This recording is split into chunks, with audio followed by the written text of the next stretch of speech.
This video is broken into segments. When you see a card with this background, you will know that a particular section has come to an end. We also will have some short 60-second segments that are useful to listen to as well, indicated by a background that looks like this. The table of contents for the segments follows this information. You can scan through the tape until you reach a desired segment.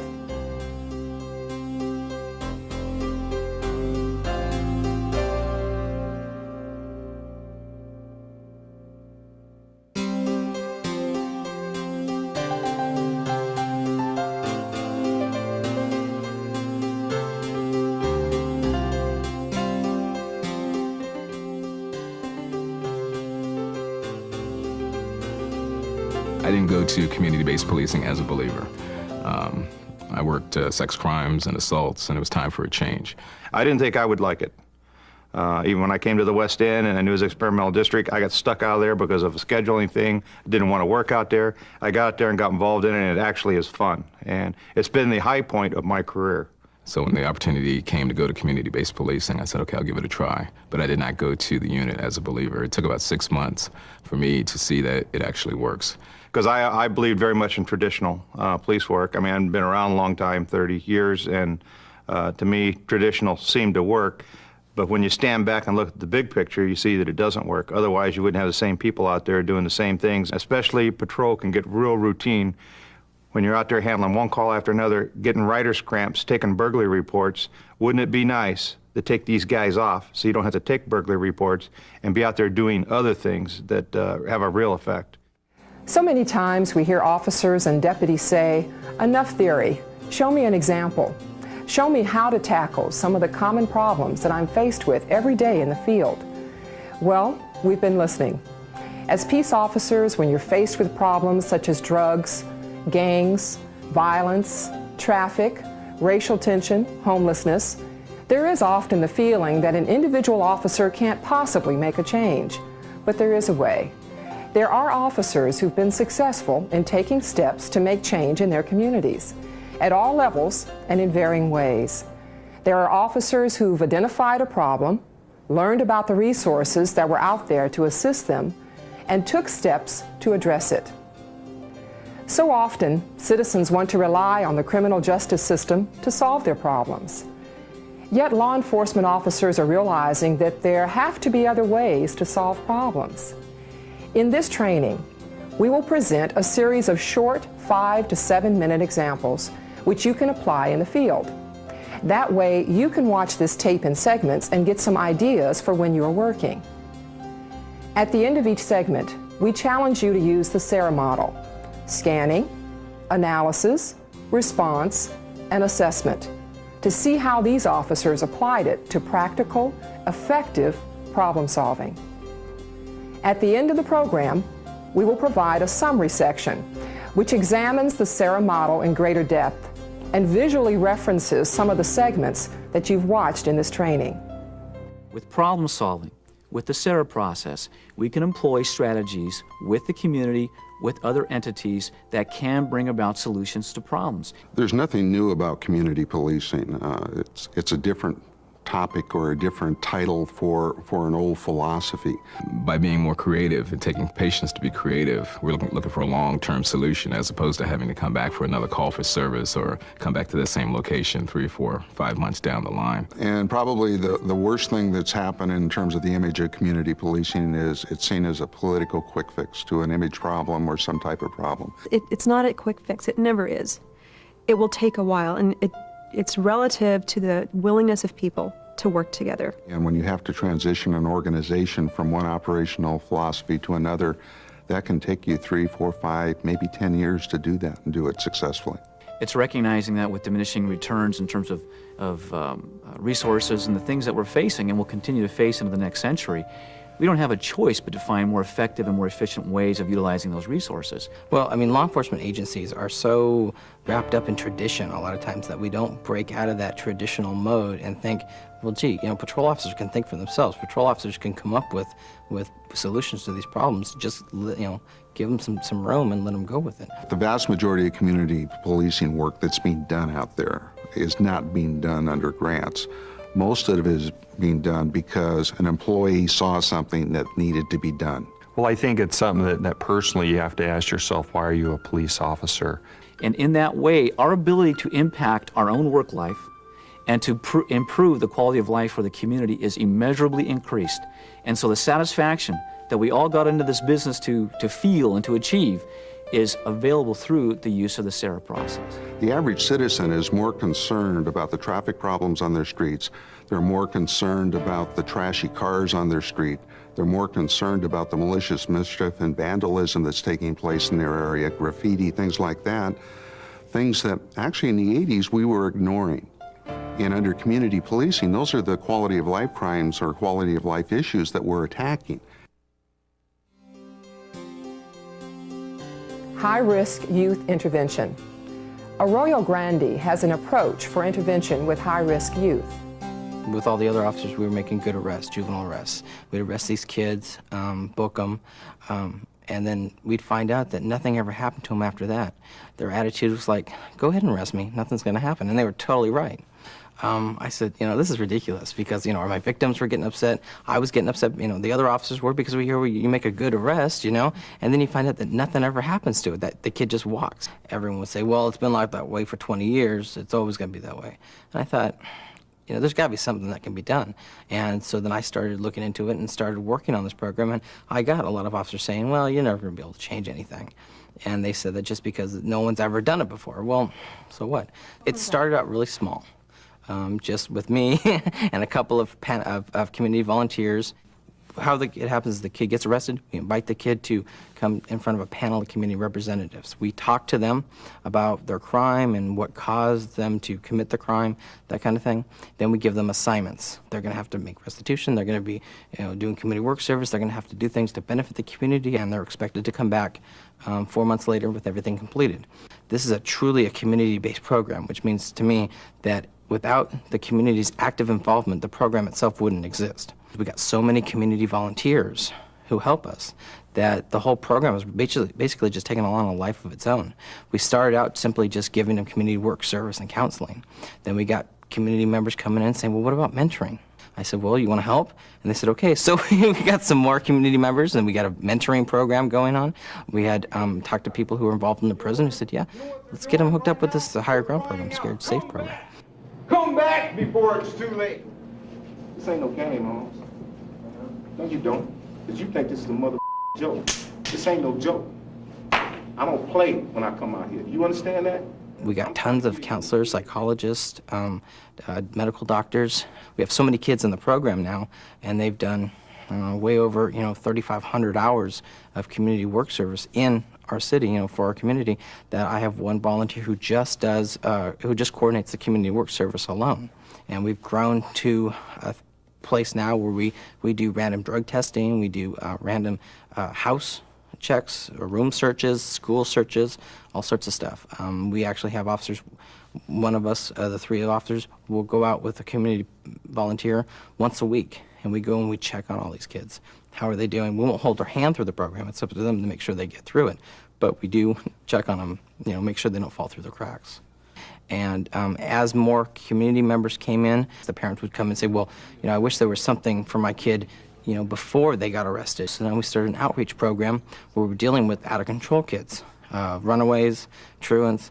Parents call us up and say, I don't know what to do with my kid, they're out of control, they act out, they won't do anything I say, they run the house, they haven't committed a crime yet, but can you help me? And that's all we need is one phone call from a parent. If they're willing to work with us, we put the kid through the diversion program, plus we send the parents through a parent project. It's a class that teaches the parents how to deal with their out-of-control juvenile. We get a lot of good ideas from the patrol officers.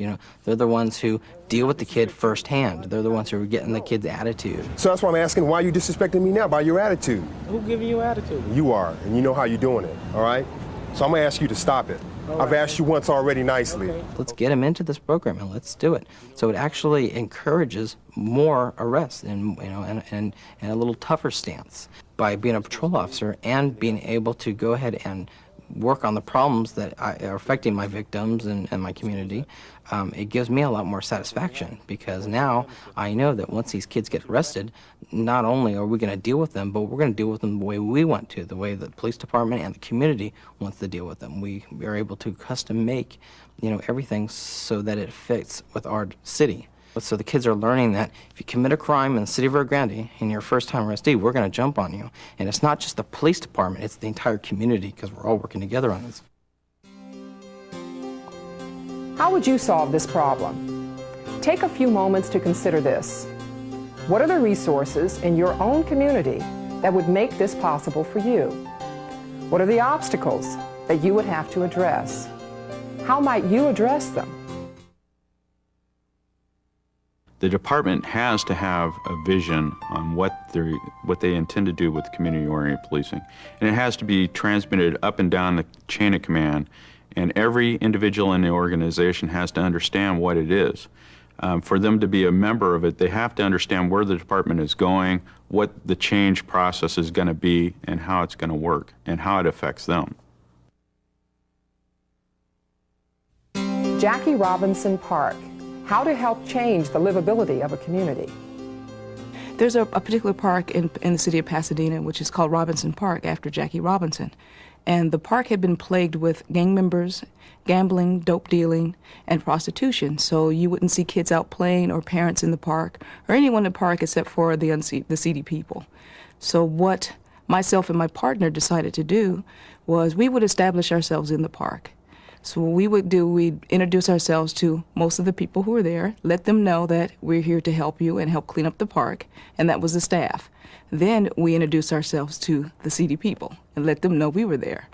So we told them that we're going to come up here and clean the park, and we're going to stop all the gambling, the hanging out, the drinking in the park, and bring this park back for the kids to play in it.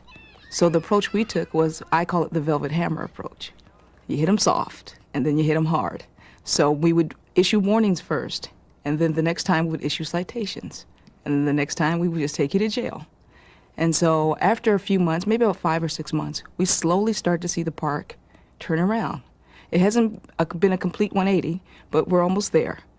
You start to see more and more kids out playing, parents out in the park. So after establishing that, I talked to the staff, and we got on board with maybe establishing some programs for the kids. Pony League, and the boys with the Little League baseball. You'd see Pop Warner football out there now. And even the soccer leagues, AYSO, would come to the park. Because it's a beautiful facility, but it was being inundated with seedy people. We also started an association, which included all the members that would surround the park, meaning associations, neighborhood associations. So we would start that and get them involved, and so that they would have a say in what would go on in the park. And all the other people that were there, we even got them involved, got them jobs, got them involved as coaches, as referees. And so if people are involved, then they have a concern also. And that's the way we approached it. If you let people know that you're concerned, and that's how you take ownership, that you tell them, I'm concerned about the plight of the children not being able to play in the park. I'm concerned about the condition of the park. Why isn't it clean? Why is the sand dirty and filled with needles and things like that? I just put myself in the position of me being a resident in that area and wanting to use the park. We spent a lot of our personal time off duty, making sure that programs were run properly and making sure that the park was safe for the programs to be run successfully. And once they saw that we were dedicated, then they came on board also. What we did was we went up through the park, identified the problems. Okay, if we needed a unit to come up and issue citations or just to come through and show presence, we had other patrol units on board. If we needed other units to come in and help us identify gang members, we have a gang unit, we'd have them come up. We'd have our motors who would come out and combat the traffic problem that would happen. So you use every unit in your department. I just spoke with the different officers and let them know, hey, we really need your help in helping to solve this problem at Robinson Park. Can you help us out? And what would happen was the sergeants would actually appoint someone to help us out. There would be someone there. So we knew that officer would be there, so all we had to do was just call them on the air, and they would be there because they would be assigned to assist us. Well, talking to most of our inner city agencies like MASH. They come in and they clean the graffiti. You go to Public Works, because we're down there anyway because of our cars. They get fixed at the city yards. You talk to them about going and sifting the sand and cleaning the sand. You just use all of the resources that are available to you within the city. It's always, if you're the line officer and you're trying to do your best to do the things that are needed to get the job done, and you hit a brick wall, you go to the next level, which might be your sergeant or maybe a lieutenant, and even maybe up to the chief to send a memo. And don't give up. I think that's one of the major drawbacks from having a successful program. When people hit stone walls, they, instead of going around, they want to try and go through, and then they'll just give up. You have to use every resource that's available to you, and just going out and problem solving. You talk to people and ask them, what can I do for you? What's the problem here? And ask them, well, how may you help me? Robinson Park used to be notorious for drug dealing, as a gang hangout, and as a place where the people who live in the neighborhood and the children who want to play there weren't free to go there. And that's simply not the case today. This particular project, we measure the success at the visual when you drive through the park. The graffiti's gone. The people hanging out are gone. You see more kids and more parents in the park. You see more programs that are being utilized in the park. It's flourishing. It really is, and it's a really good thing to see. And that's how you measure the success. What would you identify as the scanning phase? By enrolling in the community, you're making a difference out there. If you're improving the quality of life of a city block or a park or maybe just an apartment complex, you're making people's lives better. And I think that that's a goal in the profession we have the ability to make those differences or to facilitate the process to make those differences. Again, back to the interpersonal skills. You need to be a leader, you need to be an organizer a lot of times when you're going to make some long-term changes, when you're going to attack the root cause of some problems out there. 10-4 gives new hope, assistance for the homeless. We were getting complaints from a lot of the business owners about problems directly related to their business and homelessness. And what would happen is they would call me, I would assign an officer who worked on a beat and say, go over there and solve that problem. And the officers became really good at looking at individual locations and determining what it was about that location that attracted homeless people. And they would then take care of that problem, and the homeless people would move, but they would generally just move across the street. So what we were doing was we were taking a homeless problem at this business and moving it to that business, or in this neighborhood and moving it to that neighborhood, and we're just displacing around our own city. And we decided at some point that we needed to come up with a strategy that would deal with our problems in the entire city and not just in one small area. So I contacted Ernie because he had a history doing creative community policing projects. He had done something early in our apartment complexes, which was really effective. So I called him in and said, Ernie, come up with some kind of a strategy that's going to solve this problem. I started having meetings with people that were involved with the church, and I was able to gather up a staff. We went to local shelters and homes where transients were, and we felt that they were just putting a Band-Aid on the situation. They were not really resolving the issue. So what we did is we went to the area that we were having the biggest problems, and we were able to come up with a facility. The mission was to bring transients in, give them viable solutions to their problems, and assist them to becoming productive citizens.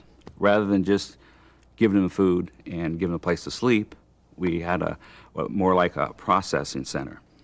Our basic analogy is that if you give a man a fish, he'll eat for a day, but if you train him how to fish, he'll eat for many days. So with that philosophy, what we try to do is to find out what their dreams were, things that they've lost and the direction that they've lost, and then restructure that. If they were a painter at one time, and we try to go back into that. It's not an easy thing to do, because when people lose sight of their goal and feel hopeless. Well, actually, I was on the brink of falling apart.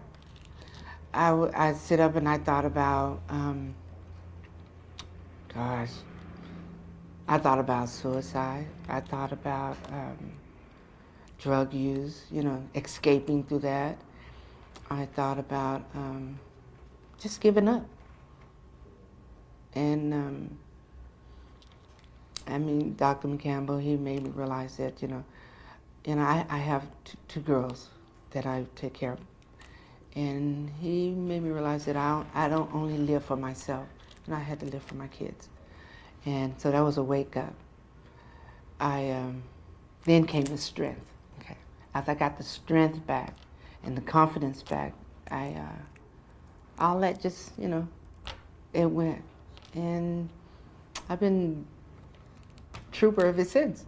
So you have to be tactful in what you say to them and where they are to bring them back to reality, in a matter of speaking. So there were certain stipulations. They couldn't be under the influence of alcohol or drugs or anything like that. In the 2.5 years that we've been open, we've had probably over 800 clients come through and been sitting at about 92% success rate.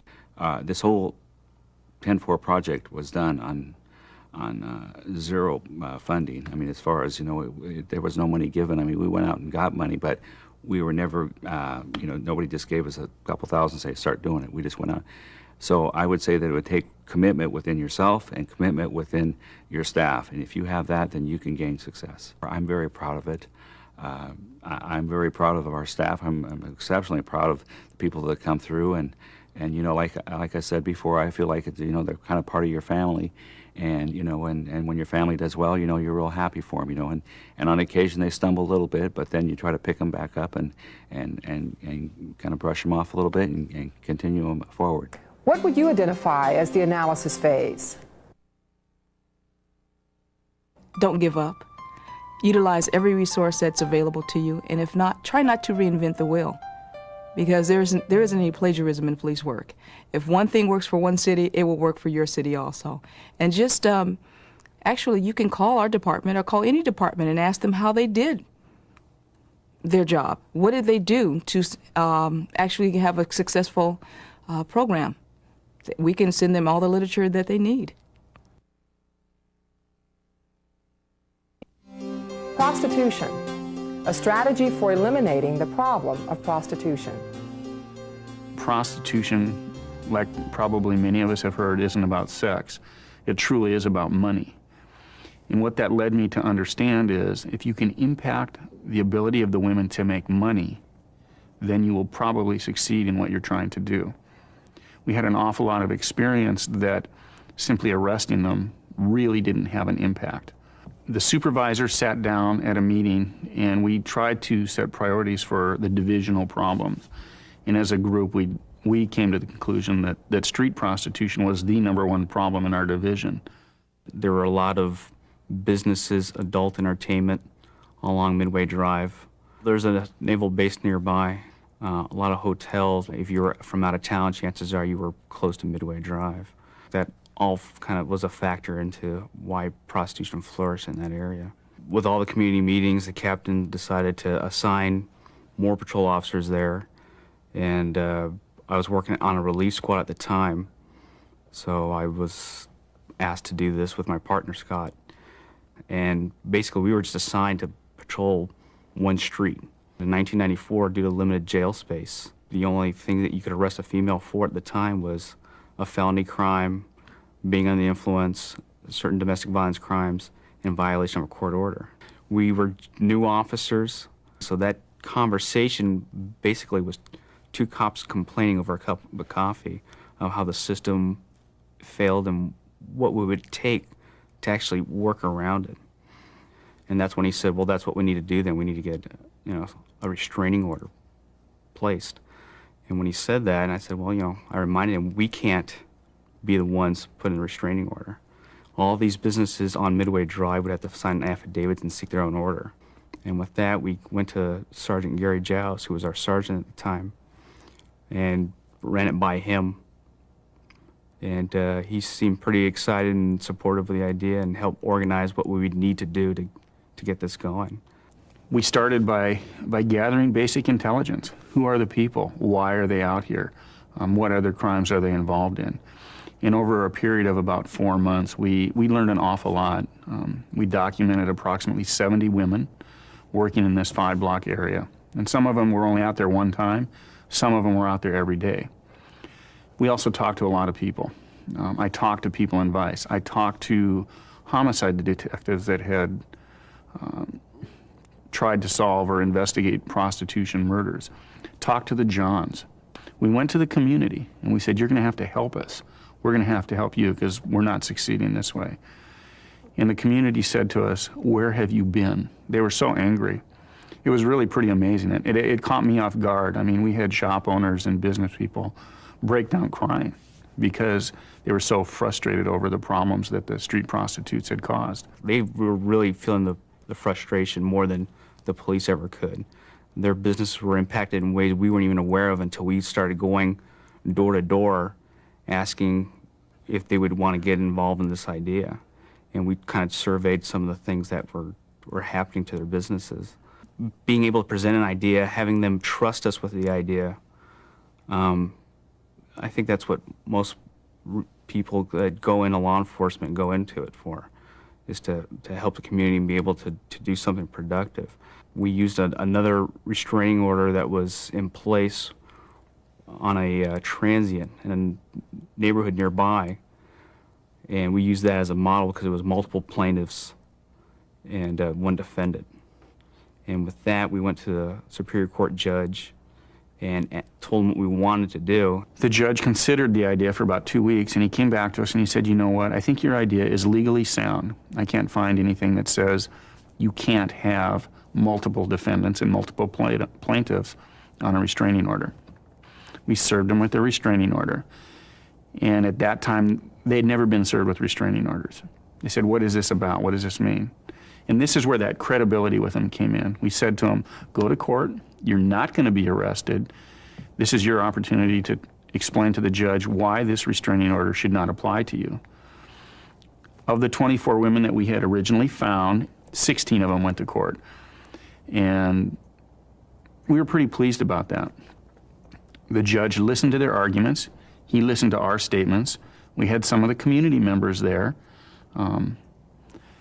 And after listening to all of that, the judge upheld the restraining order on 15 of the 16 women.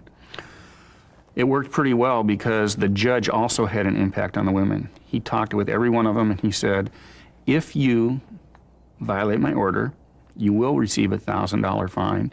You will do 5 days in jail. And that was a little bit different from the way the women had been treated in other courts, where it was in and out the door, credit for time served, plead to a different charge. This judge took his restraining order seriously, and he made sure the women understood that. And the thing that the restraining order did, going back to your analysis and the all about money part of it, the judge said, you can act like a law-abiding citizen. You can be in this area. But if you engage in the behavior that is prostitution related, the walking up and down the street, the flagging of motorists, the making eye contact or trying to direct people, that behavior is illegal. And if I find you doing that, then you're going to be held in contempt. He made it very clear to them. And that's where the analysis ties in. They could no longer legally act in a way that generated money. And because of the credibility of the judge and the credibility of the officers and the commitment of the community to stand behind those restraining orders, prostitution in that 5-block area is eliminated. I think in 3 years they've contacted 3 prostitutes down there. It's gone from black to white, white to black. It's been amazing. And we never arrested one single person. They just left. Well, I think a lot of times officers are encouraged to go to problem solving, and there's been all this formal training and models and things like that. And I think sometimes problem solving comes in different forms, and it doesn't have to necessarily be sitting around the round table. Police are encouraged not to criticize, but when you criticize, you're applying critical thought. And most police officers, if they have any kind of time on, will have an opinion of what would work and what won't work. So if you apply critical thought with your opinion, you're on your way to problem solving. And I think the important thing was, when we were going back and forth, was we didn't just criticize the status quo and just left it at that. We would go one step further and say, well, what would we need to have in place for it to work? You know, if it wasn't within our control, who has that control? Where could we go? How would you solve this problem? Take a few moments to consider this. What are the resources in your own community that would make this possible for you? What are the obstacles that you would have to address? How might you address them? If I told you that every community meeting you're going to attend is going to go like clockwork and everyone's going to be happy to see you and happy with the job that you're doing, the main thing is to set the ground rules at the start of the meeting and tell them we are here to work with you in solving the problems in your community, and tell them that you're willing to accept questions and you're willing to work in a collaborative effort to try to solve their problems. But also let it be known too is that you're not here to make it a session where it's to vent, to yell, to scream. And if that does occur, you're going to ask the specific individual to please leave the meeting so you can make sure that it becomes a constructive meeting, and you can go forward with solving the problem at hand. Mackenzie Hotel, addressing problems of illegal drugs and poverty in the community. Mackenzie Hotel, another building in our city that allowed people to move in who were basically in the lower socioeconomic strata. Folks were moving there who were basically collecting welfare or some sort of state, support. And with that money, they would buy heroin. We would go through the building, and you look out the window into the roof, and you could see hypodermic needle kits and just burnt tops where people had heated up the heroin, shot it, and threw the kit away. So it was definitely a shooting gallery, right in the middle of our city. Obviously, it was something we needed to focus our attention on. And patrol officers would make it a point of just getting out of the car and walking through that building and making a point to know the tenants. Not everybody in the building was a criminal. There were individuals in the building who were willing to work with the police and let them know where the crime was coming from, where the narcotic activity was coming from, who was dealing, who was buying, who was using. And as a result of developing that partnership with informants in the building, we were able to get search warrants. We were able to make some decent arrests, put some people in prison, and as a result, get them out of the building and get some people into the building who live and work in the area. How would you solve this problem? Take a few moments to consider this. What are the resources in your own community that would make this possible for you? What are the obstacles that you would have to address? How might you address them? Traffic, an approach to solving a problem with traffic. We had a problem in San Ysidro, which is a community, the borders right on the U.S.-Mexican border. We had 3 schools wrapped around this one intersection, and we had thousands, literally thousands of students that had to get through the intersection at a given point of time to get to these 3 schools. And this intersection is not a controlled intersection. It is only controlled by 4 stop signs, and there's a very, very high amount of traffic, and it's also very dangerous for the students to be walking across the street. Which required us to dedicate an officer to do traffic direction every day. Well, being as we only had 5 officers working on First Watch, this was a huge impact on our staffing. I brought this problem to the attention of some of the officers on my squad, Debbie Becker being one of those, and she looked at the problem and she came up with some ideas about how to deal with it. All 3 schools were starting at the same time. So an easy solution would have been that the schools stagger their start times. For the parents to pick them up and drop them off, that was not a possibility. There was just no way that they would change because they usually have 2 different tracks. That means that students are coming at 2 different times, and there's no way that they could have changed that. It was just an impossible thing for them to do at that time. So we had to look at other ways to deal with the problem. My next option was Parent Patrol. They were very intimidated by the drivers. Basically, the drivers were not cooperating. They would just drive through the intersection while the parents were trying to have the children cross. And it was just a matter of time until somebody was very seriously injured. So that was another option that we had to throw out. The only other option that I could see was having the intersection changed. Well, what she did was she got all the key players together, all the principals from the schools, the PTA, the city council representative, somebody from our traffic engineering division, and we had them all at the same table at the same time talking about this one problem. And we analyzed it. We came up with some ideas on how to proceed with it. one of the key players was traffic engineering, didn't think that the intersection warranted the kind of changes that we wanted to implement. You know, they said that some of the reasons that they couldn't do it was because of the road width. It wasn't, the funds weren't there. So now I had no solutions. The community put pressure on the council, who in turn put pressure on traffic engineering, which all of a sudden traffic engineering had a new enthusiasm for solving this problem.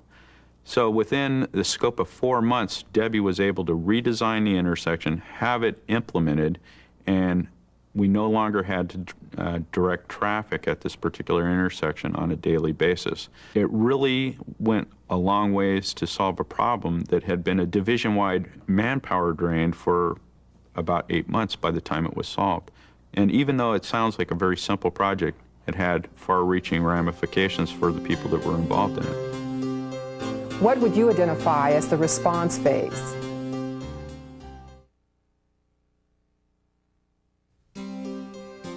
Now for our next segment. One of the tough things to do with community-oriented policing is to sell it to the troops. Some are very traditional in the approach to law enforcement. You know, we hook and book, and that's the name of the game. When the philosophy was introduced in Glendale, it was a hard sell because it was introduced from the bottom up as opposed to from the top down. And the hardline troops have been around for 10, 15, 20 years. They took a show-me attitude, a wait-and-see attitude. You know, what's this about? Something new you want us to do? When in actuality, it's traditional police work with a more, modern spin to it.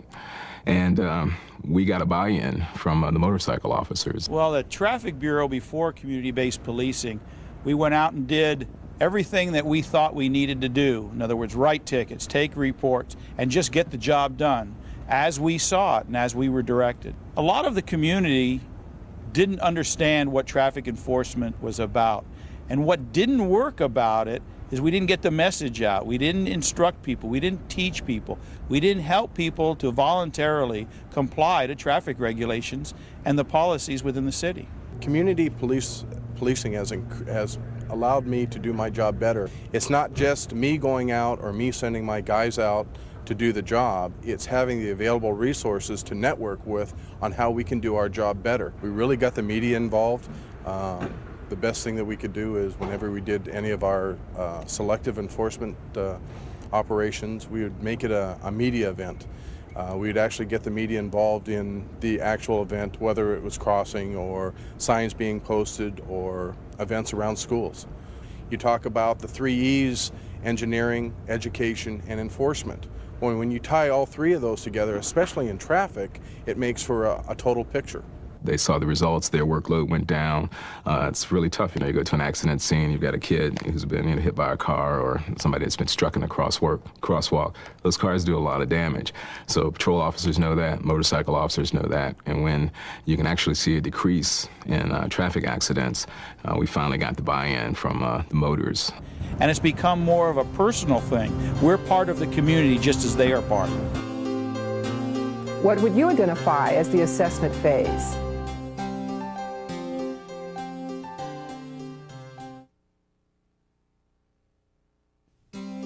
Establishing a presence in the community. Santa Rosa. This community is our highest crime rate, highest gang affiliation. We had 3 murders within about 18 months. The murder of a store clerk at the 7-Eleven store, the one we work right next to, seemed to really rally that community. This clerk was known in the community as Bubba, and it's always been the policy of that store, if you're short a few dollars or you can't, you don't have enough to buy the essentials like bread and milk and things like that, they don't make it an issue. They say, when you can, come back and drop off the money. And Bubba especially, he was very well liked by everyone in the community. And when his murder happened, the anger of that community really welled up and they wanted to do something about it. The 7-Eleven store is kind of a focal point, large parking lot, people coming and going all the time. And we met with Southland Corporation and they were very enthusiastic about an empty space that was next to the store. What we did is the front of the office now is called the Community Multicultural Center.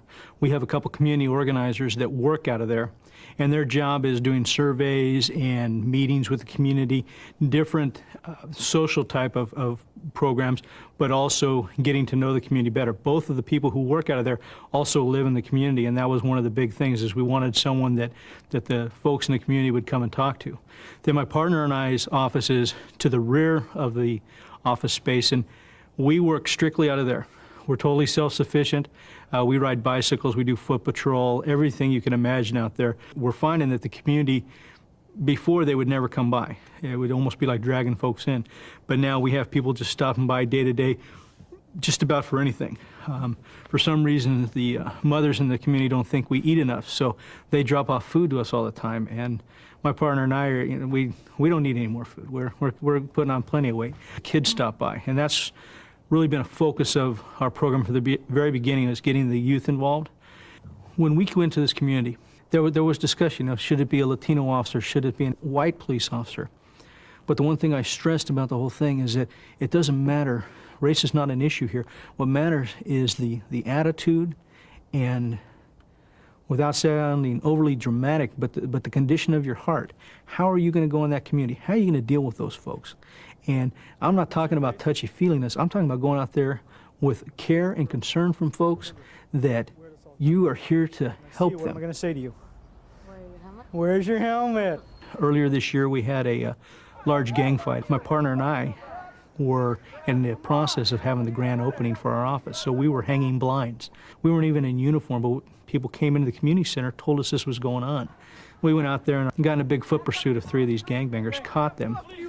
One of the things that happened, though, is one of the kids from our class, who was a 5th grader, rode his bicycle behind us the whole time during this foot pursuit.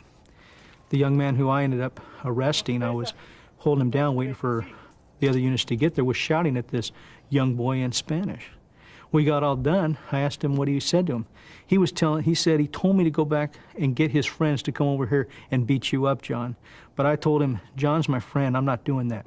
The next thing that little boy did was he rode his bicycle over to where this guy had dropped the lead pipe. He'd thrown a lead pipe down in the gutter, and he stood by with that lead pipe until we were able to collect it as evidence. It had been used in an assault with a deadly weapon. We had talked about collection of evidence and the different things we do in police work. He knew not to touch it. He had paid attention that day in class. So we said, here's a horrible thing, a gang fight, an assault with a deadly weapon. And yet we had something that we considered, very positive coming out with this little boy coming to us. First of all, not going and getting anybody to beat me up and telling people I'm his friend. I think that's huge when a 5th grader tells people his friend's a cop.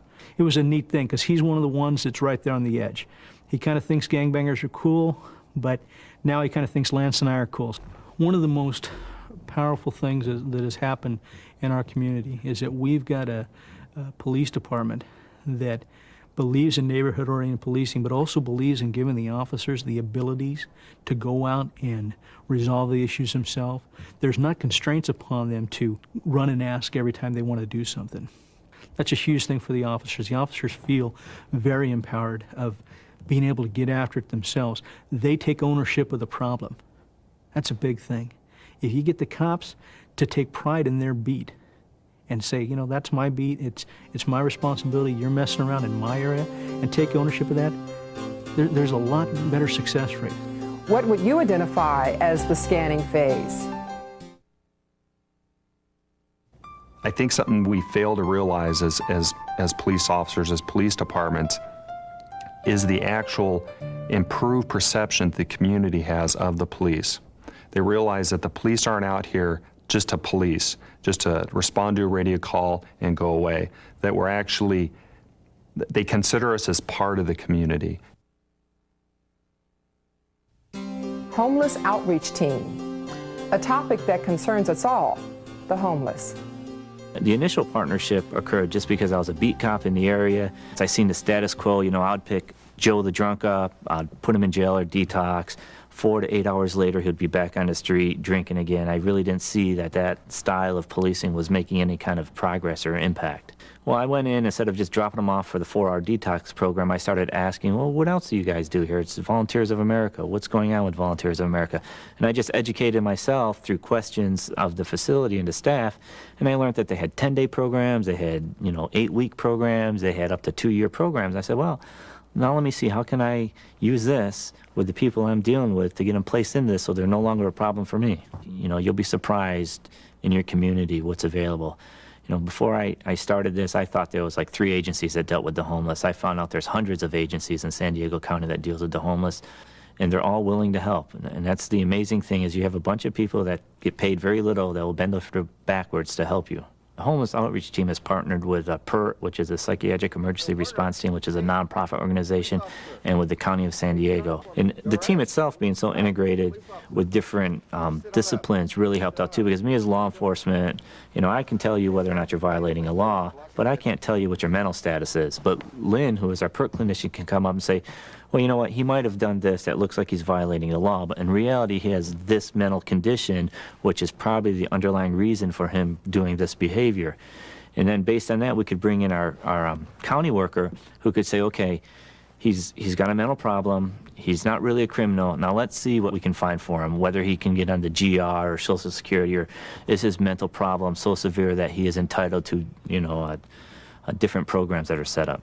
Our goal is as a homeless outreach team officer, is not necessarily arrest. We believe that if we can get them to volunteer to treatment, that's better than the forcible arrest. I'm a police officer, and I want to protect the rights of all the citizens and not just the citizens that happen to have money. And I feel very strongly that just because someone is homeless doesn't mean they're no longer entitled to the same rights that any other person would have. And we feel very strongly on that also, and we want to make sure that the way they're dealt with it, they're dealt with respect, and that they're dealt the way that me or you or anyone else would want to be dealt with. In some ways, a success for us, we have people that we once a month will help them, and we'll take them over to the county mental hospital and help them get their medication so they stay baseline, so they don't become agitated or suicidal or that. So that's, to us, that's a success all the way to we've had a gentleman who was 76-year-old man who fought in 3 major wars. He was living on the streets because he didn't have the education that he was entitled to benefits. And now he's happy living inside. And this poor man who was a war hero basically was living on the streets. And so, that's a huge success in our eyes. Homeless as a population, you can't deal with. It's just so huge. But you can break that down to that individual. Then you can go in there and you can find out why Joe the homeless guy is homeless, and maybe then attack that problem. I think it basically follows a SARA model. If you looked at each one of these individuals and you followed the SARA model and you applied that to that individual and that individual needs, you would come up with a solution for 99% of them. What would you identify as the analysis phase? In traditional police work, you're incident driven. Okay, you're following the radio, you're going call to call. Occasionally you get an opportunity to make an observation arrest, but generally if it's a busy night, you're following the radio around town. So that solves the problem. We rip him out of there, hook him up, take him to jail, move on to the next call. And long-term problem solving, it requires discipline, it requires patience, and an attitude of perseverance and tenacity. And the doors don't fly open, immediately. And it calls for a different type of individual. You've got to have the patience to work the problem. Day laborers, a tactic for managing day laborers. We had roughly 250 to 300 day laborers that were congregating throughout the downtown area of Glendale. And when you have large numbers of individuals congregating, it invites a variety of problems. And at any given time, we would have from 50 to 100 people on street corners early as 6 o'clock in the morning trying to find employment. It became a multitude of problems came out of their presence at Broadway and Jackson. First, we had safety issues because they would run into the streets trying to get employment from guys driving by looking for workers on construction projects. Then we'd have the issue of vice, some narcotics, a lot of alcohol being drank by the day laborers while they were at the streets, which would lead to fights, gambling. So we had a multitude, police-related problems that developed as a result of the day laborers congregating at Broadway and Jackson. we took it on and decided to see if we can come up with a long-term solution to this long-standing problem. The community was basically at wit's end, just like the police department, trying to find a solution to this problem.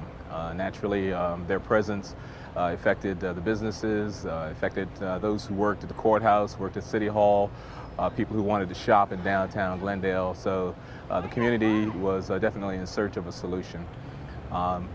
We all put our thoughts and minds together, and in conjunction with Catholic Charities, city government, the police department, Home Depot, Amtrak, the railroad company, we all determined to develop the day labor site and the day labor project. When we took the problem on, it was described by several in the community as an unsolvable problem, which made it all the more interesting for us. And so what we did is we sat down and we looked at a feasible plan to try to solve the problem. And in doing so, we went out and we visited other communities that were having similar problems to see what they had done. And what we found is that several cities had made an attempt to solve the problem, but only had limited success because they didn't have a comprehensive plan to deal with the issues. So we took a little here and a little there and came back, sat down, brainstormed, and invited other people to join our problem-solving process, which involved community members, people from city government, as well as day laborers themselves. And so we sat down with a goal of coming up with a plan in a short period of time. What we came up with was a 5-pronged solution, and what it involved was, number one, coming up with a site where we could develop a fixed day labor hiring center to allow day laborers an area where they can go and legally solicit employment. 2 was developing the center, and that involved coming up with the funds to be able to pay for it. 3 was developing a city ordinance which would make it illegal for day laborers to solicit employment along city streets. And that was sort of a leverage for us to try to motivate individuals to use the center. The 4th component was hiring a staff worker to be able to staff the center on a full-time basis. We felt that if the site went unstaffed, the same problems that existed on city streets would then exist at the site, and that was basically the survival of the fittest. The biggest and the strongest guys would get the jobs, and the more timid individuals would go on without getting any work. And the 5th component to this was an outreach program that would educate both day laborers, the individuals that were hiring the day laborers, the owners and operators of big painting and hardware and supply stores, and as well as the community about what this day labor program was all about and what we intended to accomplish.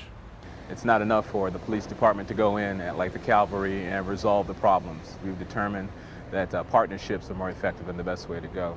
So we made the day laborers a part of the solution. As opposed to going in and telling the day laborers how we wanted things to go, we made them a part of the decision-making process. And as a result, the day laborers not only constructed the day labor site, but they set up their own code of conduct. With the code of conduct in place, they handle scheduling, they handle who goes out and what order they go out on the various jobs. They have a system of dues that each day laborer is asked to contribute in order to keep the day labor site functional. So these people are as much a part of solving the problem and providing a solution as police department and Catholic Charities. When you want to take on a problem such as the day labor problem, which is a very encompassing problem, I think it's very important that the officer not try to take it on all by himself. There's a huge number of resources out there that are available to them, and they need to bring those people into the fold so that it's sort of a community effort as opposed to just a police effort. If I didn't have the cooperation of our community, the day laborers themselves, the business community, our residential community, and the city itself, this would never have happened. I couldn't have done this alone. So take advantage of the resources that are available to you throughout your community. How would you solve this problem? Take a few moments to consider this. What are the resources in your own community that would make this possible for you? What are the obstacles that you would have to address? How might you address them? Being realistic in your goal may not be able to eliminate, for example, in an area of the city, wanting to eliminate drug use and drug sales completely is not a realistic goal. I think when you're working with the community, I think you need to be realistic too. If you're going to be in a partnership with a community group or community members or even other city agencies, that, hey, what is our goal here? if it's unrealistic, I think there needs to be some discussion about that.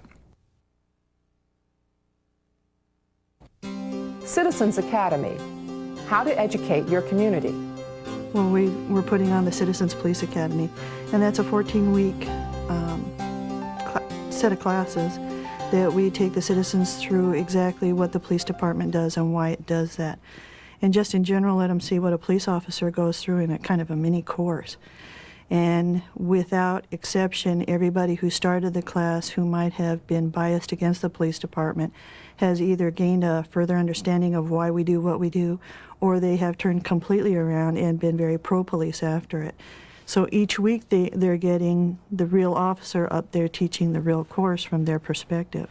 At first there was reluctance, but that's been overcome by experience and officers saying to other officers, you really ought to go ahead and try this. Well, as I understand it, the community policing objective is to have the citizens help the police department work on problems and find a solution together.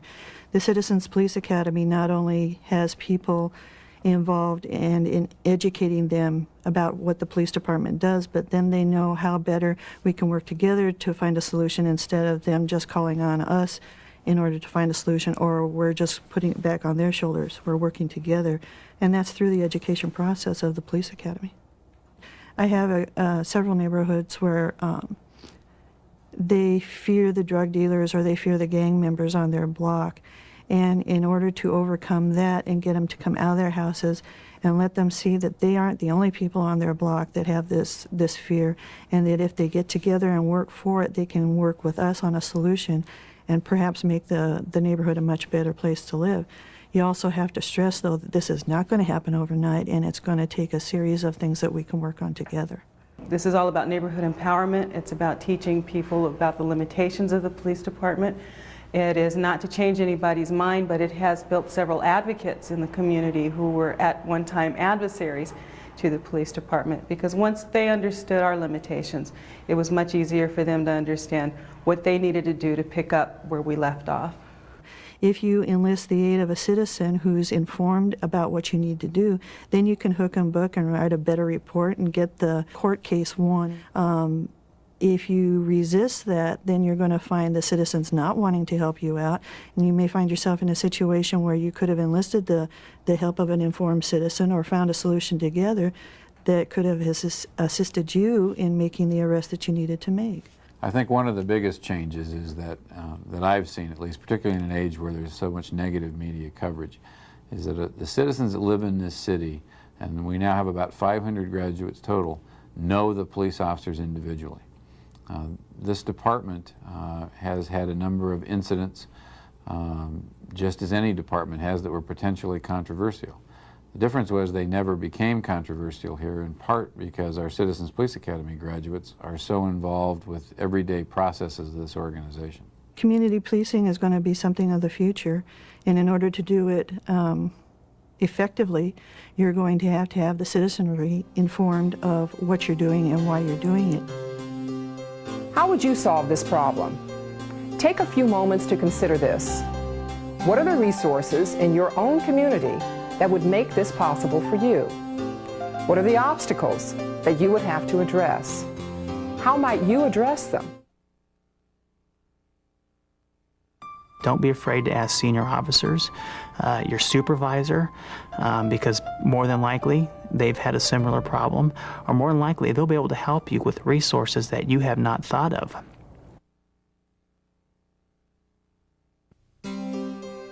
A unique approach to problem solving. We were responding to several 911 calls, and the officers started to research it and realized that we were going out 10, 20, 30 times a week just to certain payphones right at the border. So the officers really took an in-depth look at what the problem was, and they found out that it was a lot of people that did not speak English and were using the international code, which I believe is 011, but accidentally dialing 911. So what the officers thought of doing was actually painting 911 on the keys with the approval, obviously, of the phone company, and that made it clear that 911 was an emergency number. And this is just the thought process that some of these officers went through, and it sounds simple enough, but it alleviated the problem. What would you identify as the scanning phase?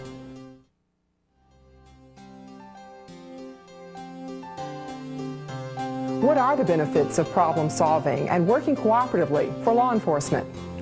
Either the quality of life increases or a certain quality of life is maintained within a community where a problem-solving model is being applied.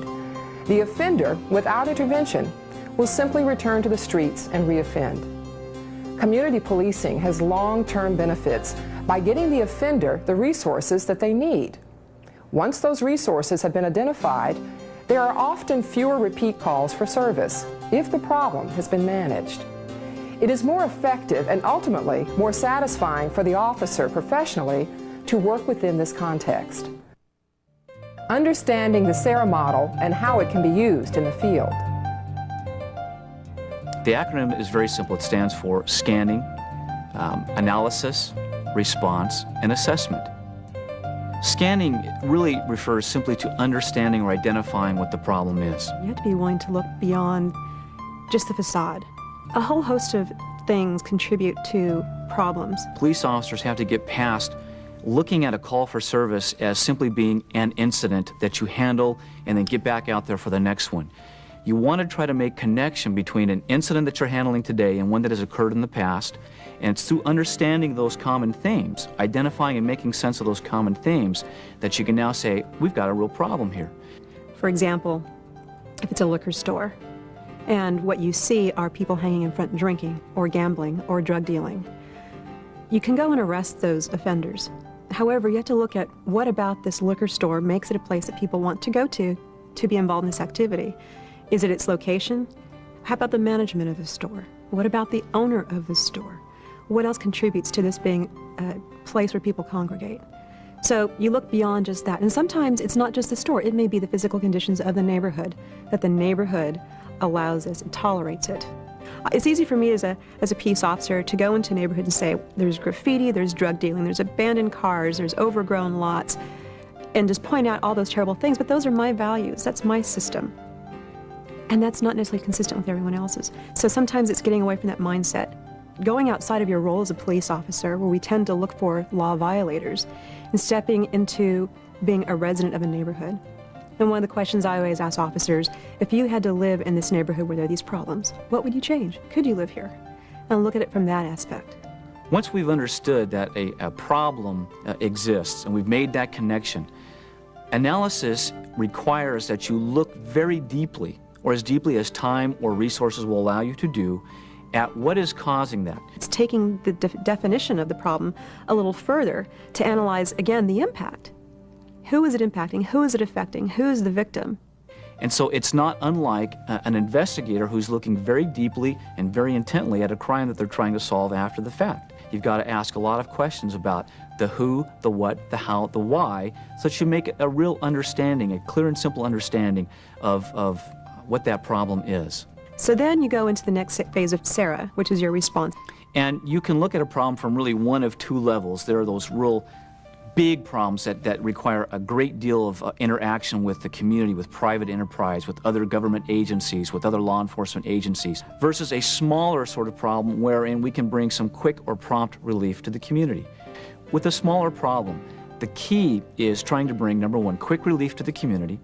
Number two, showing the community that the police are aware and involved in solving that problem, and by the way, involved with them in solving that problem. Your response is maybe directed patrol as a peace officer, going to the neighborhood associations, putting out a composite of somebody who's suspected of committing these crimes, going to maybe the clubs in the area, going to the neighboring businesses saying, what can you do to help us solve this? You might want to do the field contacts as an officer, maybe probation searches, knock and talks in the area of people who meet the description, all these things. You're getting into crime analysis so you can help identify offenders, maybe other patterns, and that's the one thing you look for is the patterns, and you respond to those patterns. With respect then to the large problems, they're going to be more comprehensive in their approach. They will take a longer period of time, and typically we're going to need to involve the community, and we're going to need to involve other agencies, both in terms of private and public agencies, and have a comprehensive approach to that. We find those people in the community that have the time, that have the energy, that have the talent, and put them to work. A lot of people want to help. They want to do something. They just don't know what they can do. But if the community takes initiative, that's where the heart is. And that's how, even if we deal with the problem, if we don't involve the community, we don't involve the people who are affected daily, we're not going to be able to sustain anything. We can take that drug dealer off the street, but they'll be back unless someone speaks up and says, no, we're not going to tolerate this.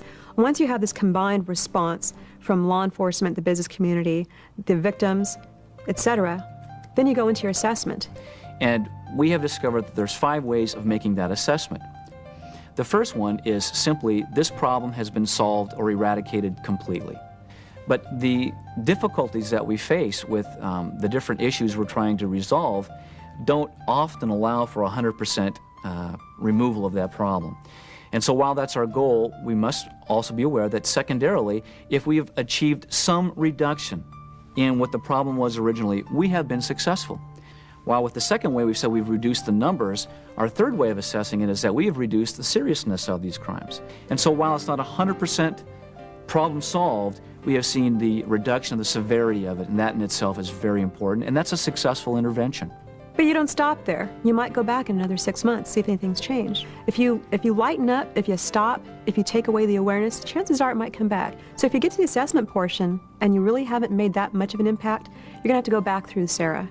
At least go back through the assessment. Start with the scanning. You may have missed something. A fourth way is by saying, can we find a better or more appropriate way of handling the problem that we've now identified? The final way that we can assess, are we successful with an intervention, is by saying, perhaps this is not a police concern whatsoever.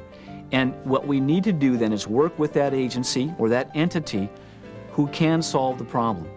We should never allow the public to walk away from us by saying, geez, that's not our concern, you know, good luck. Let's get that problem to the appropriate resource so that they can solve it long term. The public and professional expectation of peace officers is no longer simply to arrest people, but also to assist in finding long-term solutions. In doing so, peace officers are fulfilling their duty and obligation to the community.